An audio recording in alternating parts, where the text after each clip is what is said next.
and what's happening in their birth homes? Well, there is a very close tie, very strong link between us here and back home. And what we see, what we call election in Cambodia, but the Cambodian diaspora here in Melbourne do not call it an election. We call it shame election. Why does this anger still exist, even though the Cambodians have relocated here in Australia? Well, because there's strong tide, and although we live here where we have experienced and we have seen how a inclusive democracy is look like here in Australia and in our birth country, we don't see that happen. Although they were promised to the Cambodian people in Cambodia through the Paris Peace Accord back in 1993. So those promises fell short, and 30 years after those promises by the Paris Peace Accord, now we back to square one, basically to one party state. Is the diaspora united in their anger and opposition towards the Hun Sen government, or is it a fractured diaspora with different views? I would say it's a very strong, united community here.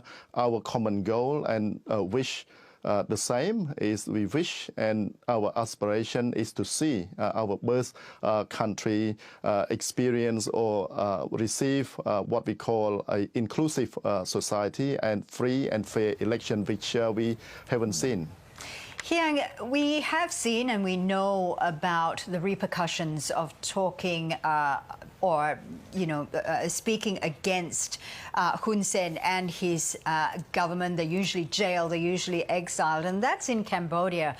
But there are also repercussions when you speak against the government, the Cambodian government, overseas as well. And we know that you made a speech in State Parliament talking about human rights in Cambodia, and you felt the repercussions. Can you tell us about what you went through?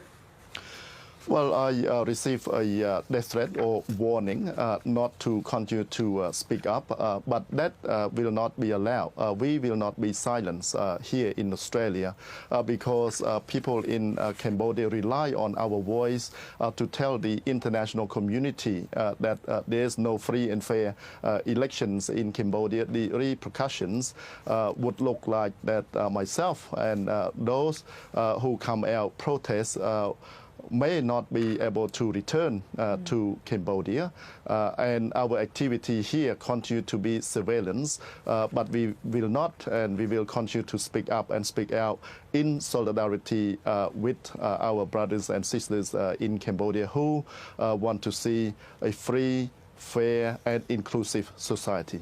Hyang, what would a democratic Cambodia look like today? The world had promised Cambodia a free and fair society. So we want to see all Cambodians can participate in democratic society where we all can contribute, where our asset and aspiration can be achieved through free and fair election without intimidations or fear. Meng Hyang Tek, Victoria Labour State Member of Clarinda, thank you so much for taking the time to speak with us today. Thank you for having me.